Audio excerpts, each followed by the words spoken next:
todas as notícias. Vamos ler em Romanos capítulo 10, 3 versículos. Romanos capítulo 10, do versículo 13 até ao 15, diz assim: porque todo aquele que invocar o nome do Senhor será salvo. Repita comigo: porque todo aquele que invocar o nome do Senhor será salvo. E depois diz assim: como pois invocarão aquele em quem não creram? E como crerão naquele de quem não ouviram? E como ouvirão se não há quem pregue? E como pregarão se não forem enviados? Como está escrito: quão formosos os pés dos que anunciam a paz, dos que anunciam coisas boas. Eu achei muito interessante porque nem o irmão Tony sabia o que é que eu ia falar, nem eu sabia o que é que ele ia ler. E eu gostaria de fazer a ligação, desde já, deste versículo de Romanos, porque todo aquele que invocar o nome do Senhor será salvo, como o versículo que ele leu em Isaías, e que diz: e eu sou o Senhor, e fora de mim não há salvador. Amém? Paulo diz aos Romanos que a mensagem da salvação precisa ser pregada a toda a gente. Pregada por pessoas. Pregada a toda a gente. E o Evangelho, sabe o que é que significa? Significa boas novas, boas notícias. O Evangelho significa boas notícias. E as notícias sempre foram muito importantes nas comunidades humanas. As notícias sempre foram muito importantes. Olha, por exemplo, as notícias sobre o tempo que vai fazer amanhã, sobre o clima, amanhã, para a semana, etc. São importantes para quem? Olha, são importantes para os agricultores, não é? Desde logo. Antigamente até havia um serviço de notícias do tempo, previsão do tempo próprio para a agricultura. Mas também é importante para a população urbana, porque se eu for ver ao meu computador, ao meu telemóvel, e vir que amanhã vai chover em Setúbal, então eu vou preparado com guarda-chuva. Eu penso que amanhã tenho que levar a roupa preparada para a chuva. Notícias de previsão, por exemplo, sobre o estado do mar e as marés, são importantes para quem? Para os pescadores, para as pessoas que fazem desportos náuticos. Essas pessoas precisam de saber, não é? É importante para elas saber essa informação. Não é? Notícias sobre a bolsa e os negócios. É importante para os agentes económicos, para as grandes empresas, enfim, para o mundo financeiro. É importante saber como é que estão as coisas, como é que estão a acontecer. Notícias sobre as greves. É importante para os utentes, não é? Dos transportes públicos. Se for uma greve dos transportes, nós sabemos, bom, naquele dia tenho que ter cuidado, amanhã tenho que ter cuidado porque parece que há greve. Não sei se... ou nos serviços de saúde, não é? Ou noutros serviços quaisquer. É importante nós sabermos. As notícias sobre o trânsito. Para os utentes da estrada. Hoje as pessoas têm um GPS... quer ir daqui a Lisboa, diz qual é o melhor caminho, o caminho mais curto, se quer com portagens, se quer sem portagens, e se tiver um aglomerado de trânsito, uma fila na Ponte 25 de Abril, diz onde é que está a fila e sugere pela vasta gama. Então isto facilita muito a vida às pessoas, porque tem a ver com a vida de cada pessoa. Nós não vivemos num mundo isolado, nós precisamos de ter notícias, de saber notícias. Ou então, como acabei de dizer, as notícias da mudança da hora. Já tem acontecido e vai acontecer com certeza. No domingo há pessoas que vêm uma hora mais. Se calhar não vai acontecer muito, porque as pessoas costumam vir atrasadas, não sei porquê, para os cultos, não é? Como vocês bem sabem. Mas se não, se calhar as pessoas apreciam aqui uma hora mais cedo. Como é que era esta coisa das notícias no mundo antigo? As notícias normalmente não havia telégrafo ainda, nem televisão, nem internet, nem nada disso. Então, como é que as notícias eram recebidas? Eram os mercadores que viajavam de cidade para cidade, faziam o seu comércio, ou noutras funções, que levavam as notícias de umas cidades para as outras. E chegavam a uma determinada cidade, e normalmente às portas da cidade é que eles eram esperados pelo governo da cidade. Pelo governo dos anciãos, normalmente um grupo de homens que governava a cidade. E eles reuniam-se às portas da cidade. Para quê? Para saber as notícias logo em primeira mão. Antes que qualquer outra pessoa da cidade soubesse, eles queriam. Era importante, pelas funções que tinham, era importante que eles soubessem, fossem os primeiros a saber as notícias. Boas ou más, não importa.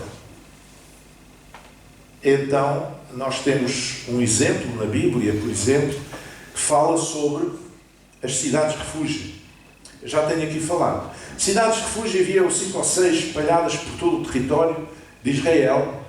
E o que acontecia era que, se alguém inadvertidamente matasse alguém, sem ser por dolo, sem ser com intenção, mas numa circunstância qualquer, num trabalho do campo, numa circunstância qualquer, tivesse o azar de ir contra a vida de alguém sem querer, essa pessoa podia fugir para uma destas cidades. E chegava lá, às portas da cidade, ao governo da cidade, ao conselho dos anciãos, e dizia: olha, aconteceu isto, eu sou um tal, sou da família tal, moro na cidade tal, no dia tal, às tantas horas, aconteceu isto assim, assim, assim, assim, e eu venho pedir refúgio. Porquê? Porque a família do que tinha sido morto, da vítima, tinha o chamado direito de sangue, ou seja, podia matá-lo eu. Com dolo ou sem dolo, se ele tivesse feito com intenção ou sem intenção, ele podia fazê-lo. Então, estas cidades de refúgio eram uma espécie de um sistema para equilibrar os aspectos de justiça, e então, naturalmente, o governo da cidade ia confirmar que era assim e dava-lhe refúgio. Então, mesmo que a família do outro viesse, não lhe podia fazer mal, porque estava ao abrigo, estava, digamos, ao abrigo daquilo que se estava daquela cidade. Bom, mas não era bom na altura, no mundo antigo, trazer más notícias. Não era uma grande ideia. Porque aquele que trazia más notícias ao rei, uma má notícia, corria risco de vida. Corria risco de vida. Nós já temos visto filmes e lido histórias que contam isso. Alguém que vem traz uma má notícia ao rei e o rei fica tão desorientado que manda matar a pessoa que trouxe, o portador das más notícias, como se a culpa fosse dele. Ele apenas trouxe as más notícias. E eu diria que ninguém gosta de receber más notícias. Eu pensava durante muito tempo que ninguém gostava de receber más notícias. Mas depois cheguei à conclusão que não é verdade inteiramente. Ou seja, nós começámos a suportar muito facilmente as más notícias. E mais, algumas pessoas até começaram a gostar das más notícias. Porquê é que eu digo isto? Vocês vão ver a CMTV, vão ver que só passa peças quase de faca e alguidar, vão ver tudo que é desgraça, vão ver tudo pequeno, grande, seja o que for, eles não há procura de tudo. Porquê? Porque as pessoas gostam de saber isso. Gostam de ver isso. Gostam de ouvir falar dessas más notícias. Não é? Ou então, vocês olham para os shares que esta televisão por cabo tem, ou para os jornais tipo tabloide, que esta história começou em Inglaterra, os jornais tabloides, que são os jornais de escândalos.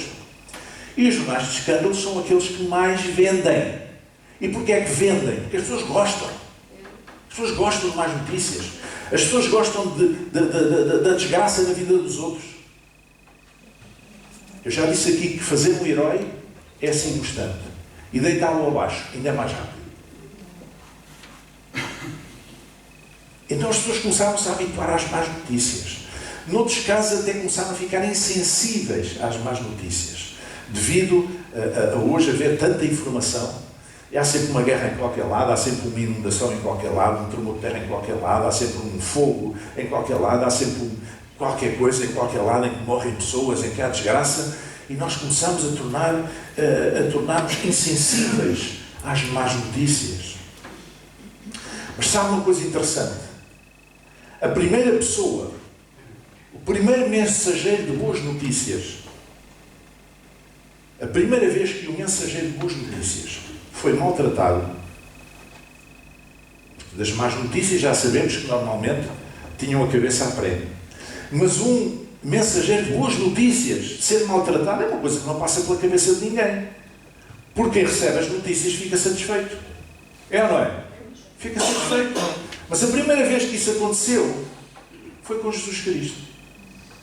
Ele trouxe boas notícias. Ele trouxe boas novas. E foi assassinado por causa disso.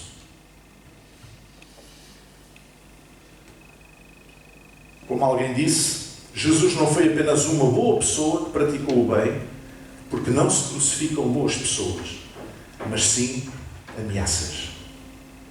Então, Jesus trouxe boas notícias, mas essas boas notícias constituíam uma ameaça para alguém. Estão a ver a ideia? E por isso eles não puderam suportar. E não descansaram enquanto não o mataram. Mas será que as notícias são sempre boas ou más em si mesmo? Também não é tanto assim. É que há notícias que podem ser boas para umas pessoas e más para outras pessoas. Por exemplo, se me disserem que o meu clube da simpatia ganha um jogo importante, eu fico satisfeito. É uma boa notícia para mim. Se me disserem o contrário, eu fico triste. É uma má notícia. Não é? A notícia boa é para o outro clube que ganhou. Portanto, as notícias podem ser boas ou podem ser más. A mesma notícia depende das pessoas. Veja num acidente de viação de automóveis, em que há dois automóveis que chocam, não há feridos, não há mortos, não há nada, mas a chapa foi tudo mal. É uma boa notícia para as oficinas de automóveis. Reparação de automóveis, ou não é? Porque é dinheiro em caixa. Mas para as companhias de seguros é uma má notícia. Porque tem que entrar. Então as notícias são boas para uns e são más para outros. Jesus trouxe boas notícias para a humanidade. Trouxe boas notícias para todos os homens. Mas elas também, ao mesmo tempo, eram más notícias para a religião instituída. E porquê? Por uma razão simples. Porque essas boas notícias para os homens vinham destruir o sistema religioso que os homens montaram ao longo dos séculos. Portanto, eram boas notícias para as pessoas, mas eram más notícias para o sistema religioso que estava transformado, que estava instalado. E esse sistema religioso tinha transformado o poder do Espírito no poder dos homens. E esse sistema religioso tinha transformado uma religião de poder no poder da religião. Quando Jesus aparece no palco da história e em Jerusalém, no seu ministério, ele depara-se com uma religião instituída, com o chamado poder do templo, em que eles, digamos, os sacerdotes, o sumo sacerdote, tinham um poder muito grande. Ele deparou-se com um conjunto de religiosos, entre os quais os fariseus, que almejavam algum poder, e os saduceus ainda mais, que era uma espécie de elite judaica, ainda mais, mas que tinham vidas duplas, ou seja, na volta eles não faziam aquilo que Deus mandava, não cumpriam a lei de Moisés. A fé e o poder não se conjugam. Fé e poder são coisas diferentes. A não ser quando se trata do poder de Deus e não do poder dos homens. A fé fala do poder de Deus, não fala do poder dos homens. O poder dos homens é efêmero, o poder dos homens falha, o poder dos homens é fraco, mas o poder de Deus é eterno. Então fé e poder dos homens não conjugam. Quando Paulo diz, todo aquele que invocar o nome do Senhor será salvo, isso é uma boa notícia para a generalidade das pessoas, mas é uma má notícia para o reino das trevas. Portanto, o Evangelho são boas notícias para as pessoas, mas são más notícias para o príncipe deste mundo, o inimigo das nossas almas. E o que é que ele faz perante isso? Uma coisa muito simples. Ele tenta infiltrar-se na igreja para a destruir espiritualmente, para a desviar da sua missão, da verdadeira e única missão que ela tem, e para a tornar incapaz de proclamar o Evangelho e de refletir a pessoa de Jesus Cristo. E é isto que nós estamos a ver acontecer. É isto que nós estamos a ver acontecer. As pessoas, em vez de pregarem a palavra de Deus, em vez de ensinarem a palavra de Deus, Em vez de dizer quem invocar o nome do Senhor será salvo, as pessoas vão por outros caminhos para agradar ao poder político, para terem poder, para estarem próximos do poder, para terem as benesses do poder.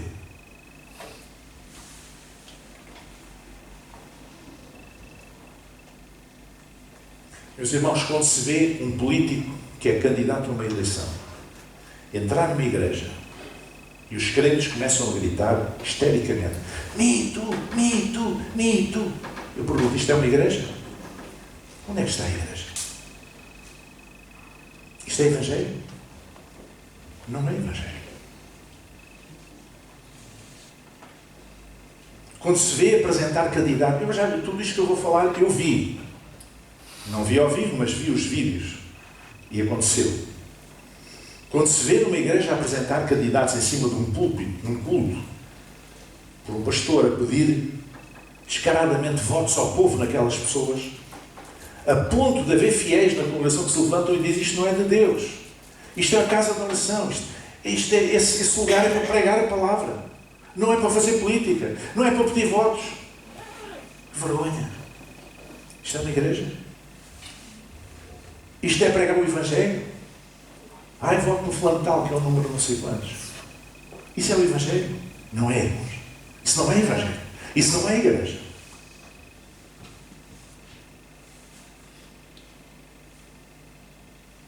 Quando se vê pastores a ameaçarem os fiéis, não os deixarem participar na ceia do Senhor se não votarem no candidato que eles querem, eu pergunto, isso é igreja? Isso é Evangelho? Não. Isso é outra coisa qualquer. Ou pastores que ameaçam obreiros que estão sob a sua autoridade de serem demitidos caso não votem no candidato que eles querem. Isso é Evangelho? Não. Isso é igreja? Não. Isso é ministério pastoral? Não. Isso é outra coisa qualquer. Quando se faz a apologia, a defesa do armamento generalizado das pessoas dentro das igrejas, a ponto dos fiéis fazerem o gesto da metralhadora, toda a gente dizer: isso é igreja, isso é culto a Deus, isso é a pregação da palavra. Não.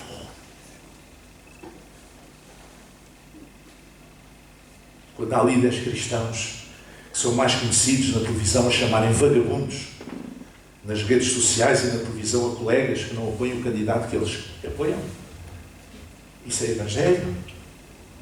Não. Isso é igreja? Não. Isso é ministério pastoral? Não. Eu quero dizer uma coisa: as pessoas são livres para votarem quem quiserem. Nós estamos em democracia. Podem votar em quem quiserem. Mas a igreja não é sítio para fazer campanha. Os pastores não são chamados para isso. São chamados para pregar a palavra.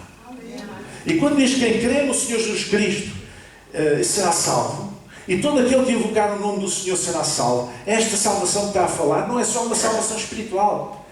Envolve toda a vida. Isto tem a ver com salvação espiritual, tem a ver com vida eterna, tem a ver com cura da nossa mente, tem a ver com cura das nossas emoções, tem a ver com cura do nosso corpo. Esta palavra precisa ser pregada. Não é cá pedir votos para este ou para aquele. A igreja está a ficar doente. A igreja no mundo. E com um espírito estranho. De facto, o príncipe deste mundo infiltrou-se na igreja para a destruir espiritualmente, desviando-a da sua missão, tornando-a incapaz de proclamar o Evangelho e de refletir a pessoa de Jesus Cristo. Há coisas que eu vejo, irmãos, acontecer que não têm nada a ver com Jesus. Jesus deve estar a chorar. Lá em cima, à direita do Pai, deve estar tristíssimo. Deve estar até angustiado. Se é que podemos falar assim, ao ver aquilo que se passa.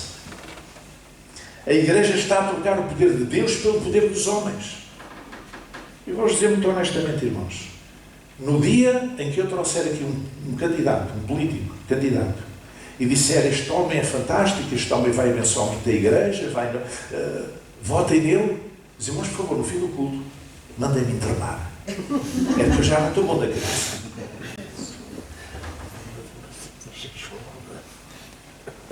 Sabe que há estudos nos Estados Unidos que a igreja está a perder os jovens, essencialmente por duas razões. Primeiro, por causa da política, do envolvimento dos pastores na política. E segundo, por causa de uma falsa moralidade que é pregada e que não é praticada. E o que é que acontece? Hoje, a média dos crentes evangélicos nos Estados Unidos é nos 55 anos para aí. Uma população envelhecida. Não é? Está bem que a natalidade também é baixa, eu sei, mas também há muita imigração que traz muita gente nova, que tem filhos. O que é que acontece é que a igreja não está a falar à vida concreta das pessoas. Amém? Olha, irmãos, quem estuda a história da igreja repara que há duas grandes características na história da igreja, pelo menos duas. E eu vou falar delas. A primeira é uma característica, é um caráter pendular. A igreja, ao longo dos 2000 anos, foi como um pêndulo que oscilou sempre entre dois polos. De um lado, é um polo, podemos chamar uma dimensão individual da devoção, com ênfase na oração, na consagração, na leitura e na meditação da palavra. E nós podemos olhar para alguns movimentos que surgiram na história com muita ênfase nesta devoção individual, nesta relação pessoal direta com Deus. Podemos pensar nos puritanos, ingleses, por exemplo. Podemos pensar nos pietistas alemães, por exemplo, noutra altura. Podemos pensar nos pentecostais que nasceram no início do século XX nos Estados Unidos. Todos estes movimentos e muitos outros foram movimentos de retorno às bases, de tentativa de retornar à palavra, a uma devoção pessoal, um compromisso pessoal com Deus. Este é um dos polos. O outro polo é o polo coletivo, o polo comunitário. E este polo comunitário dava ênfase numa liturgia mais rígida, numa ênfase doutrinária muito grande e no poder secular, na ligação ao poder secular. Então a igreja oscilou sempre entre estes dois polos. Este polo mais comunitário é daí que vem a escolástica, é daí que vem a instituição papal e outras coisas mais. Então a igreja sempre oscilou entre dois. Não é? Quando as coisas estavam muito aqui, então Deus levantava um vento de renovação e havia um movimento, alguém que se levantava, um grupo que se levantava a chamar a atenção para voltar às bases, ao Evangelho, um movimento de restauração espiritual. E a igreja sempre oscilou dessa maneira. Nesta altura, aquilo que nós temos que dizer é que a igreja precisa de voltar às bases do Evangelho. A igreja precisa de voltar a pregar a palavra de Deus. A igreja precisa voltar a dizer que Jesus salva, que Jesus cura, que Jesus abençoa e que Jesus voltará. A igreja precisa de voltar à mensagem do Evangelho. Não passar a mão pelo ego das pessoas. Não pregar autoajuda com uma capa espiritual. Não, a igreja precisa de pregar a palavra. Amém. Isto não é uma questão de números. Não é uma questão de números. É uma questão de ser fiel à palavra de Deus. A igreja nunca pode substituir a centralidade da figura de Jesus pela qualquer pessoa, seja homem ou mulher. Ninguém pode pôr outro fundamento a não ser este, diz a palavra. Ninguém pode edificar a igreja, porque é Jesus quem edifica. Eu edificarei a minha igreja e as portas do inferno não prevalecerão contra ela. Mas há momentos em que parece que as portas do inferno estão a querer, ou que as forças do inferno estão a querer perturbar a vida da igreja. A igreja tem que se limitar a pregar a palavra. A igreja não é um espetáculo, não é um concerto. A igreja não é um espetáculo para as pessoas irem gostarem muito e baterem nas palmas e muito bem e tal. A igreja não é isso. A igreja também não é aquilo que faz só. É mais do que isso. Nós podemos fazer muita ação social, muito trabalho social, mas a igreja é mais do que isso. Nós podemos ter excelentes músicos e cantores, os melhores do mundo, mas a igreja é mais do que isso. Está num plano muito mais elevado. A igreja precisa pregar a palavra. A igreja precisa de ir direto às necessidades das pessoas, aos problemas das pessoas. As pessoas precisam saber que Jesus é aquele que pode ser invocado, cujo nome pode ser invocado, e eles serão salvos. E dentro deste conceito de salvação está tudo aquilo que eu disse. Está a bênção, está a prosperidade, está a cura, está a saúde, está a provisão. Amém? Está tudo isto. Porque são palavras de Deus. E nós só podemos exercer fé a partir da sua palavra. A partir daquilo que Deus diz. A partir das promessas de Deus. E se Deus diz que é assim, eu creio. Amém. Então assim seja. E eu opero em fé, trabalho em fé, uso fé, ouso andar em fé. E as coisas vão acontecer. E Deus vai curar. E Deus vai abençoar. E Deus vai suprir as necessidades. E Deus vai responder às nossas orações. Não podemos substituir nunca a centralidade da pessoa de Jesus por qualquer pessoa. Como, pois, invocarão aquele em quem não creram? Em quem é que as pessoas têm que crer? Naquele. Quem é aquele? É o político tal? É o pastor tal? É o pregador tal? Não. É Jesus. Como é que as pessoas podem crer? Podem invocar o nome daquele em quem não creram? Quando nós pregamos Jesus, o Espírito Santo trabalha na vida da pessoa e eles têm fé para poder crer em Jesus. E aí as coisas acontecem. E como crerão naquele de quem não ouviram? Pois se não se prega Jesus, como é que as pessoas vão crer? Como é que as pessoas vão crer nele? Como é que as coisas vão acontecer? E como ouvirão se não há quem pregue? E como pregarão se não forem enviados? Ou seja, aquele que prega tem que ser usado. Quando diz aqui enviado, um enviado é alguém que está disposto a pregar a palavra. Não está disposto a dizer aquilo que as pessoas gostariam de ouvir. Está disposto a dizer aquilo que Deus quer que ele diga. Olha, não deixe-me dizer uma coisa. Todos os profetas de Deus no Antigo Testamento, até o próprio João Batista, que já está num tempo diferente, todos foram perseguidos, alguns mortos. Todos. Porquê? Porque foram fiéis ao seu ministério, foram fiéis à sua chamada, estiveram dispostos a pregar o Evangelho. Amém? Eu posso encher esta igreja se eu quiser. É usar alguns truques. Chamar aqui uma pessoa, um artista, uma coisa, amanhã um grande concerto com fulano tal. Está tudo cheio. Não é? É preciso pregar a palavra. Para que haja fé para crer, para que as pessoas creiam. Diz aqui, como está escrito, quão formosos os pés dos que anunciam o Evangelho de paz, dos que trazem alegres novas de boas coisas. Muitas vezes estes pés formosos não é formosos à vista, são pés calejados. Muitas vezes são pés doridos. Eu conheci muitos homens de Deus, pessoas simplíssimas, pessoas que foram pastores de igrejas, pequenas igrejas aí pelo país fora e até fora do país, missionários, que passaram as favas, não é? que sofreram.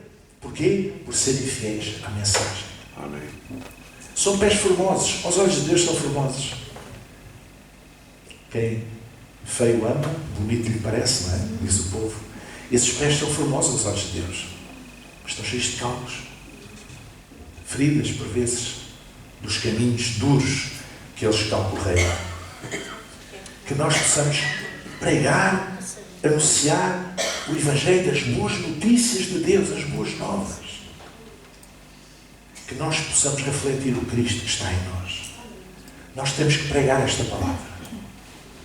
Amém? E temos que nos levantar com toda a verticalidade, com toda a honestidade, sem medo, contra esse espírito estranho que está a querer penetrar na igreja. Irmãos, eu não estou a falar de recursos que se usam na igreja, das artes criativas. Os irmãos sabem perfeitamente que eu sempre fui apoiante de tudo isso.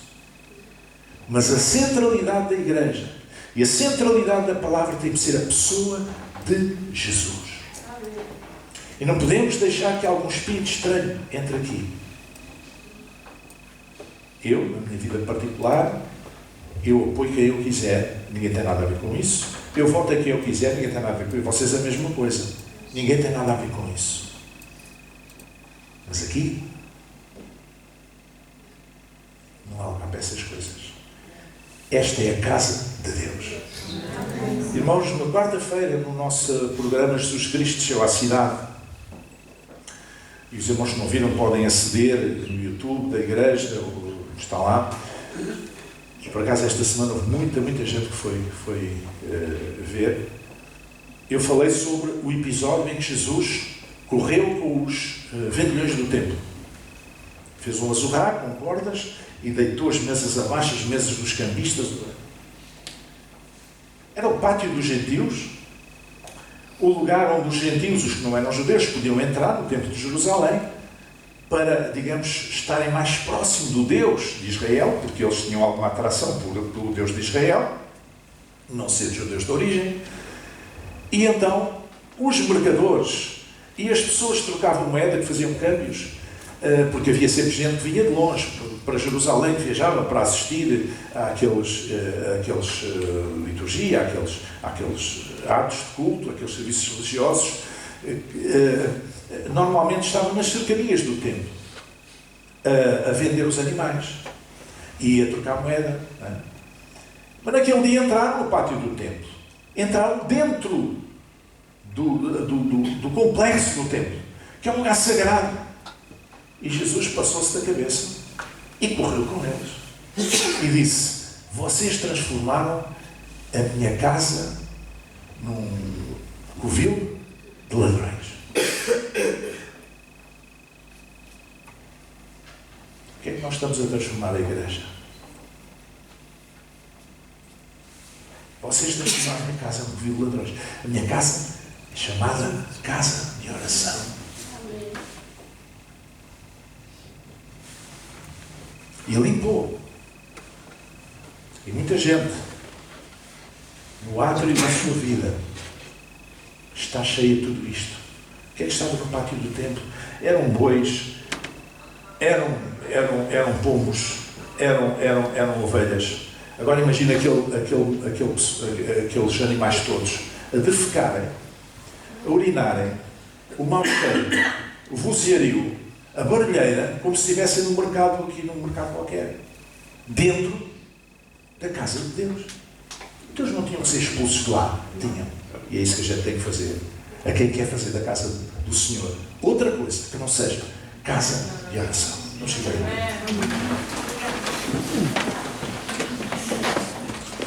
Nosso Deus e Pai, nós te louvamos e exaltamos esta manhã, Senhor.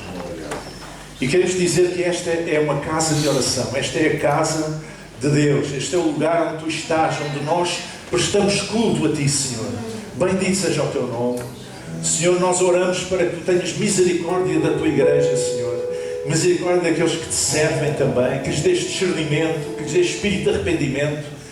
E todo o espírito estranho, Senhor, possa ser expulso da tua casa, Senhor. Tal como Jesus expulsou os vendilhões do templo, para que a tua casa seja casa de oração. A casa que é usada para glorificar apenas o nome e exaltar o nome de Jesus. Esse nome que é sobre todo o nome. Esse nome pelo qual nós somos salvos. Esse nome que salva, que cura, que abençoa, que nos traz tudo aquilo que nós precisamos e que é garantia da vida eterna na tua presença, Pai. Em nome de Jesus. Em nome de Jesus, que assim seja. Amém.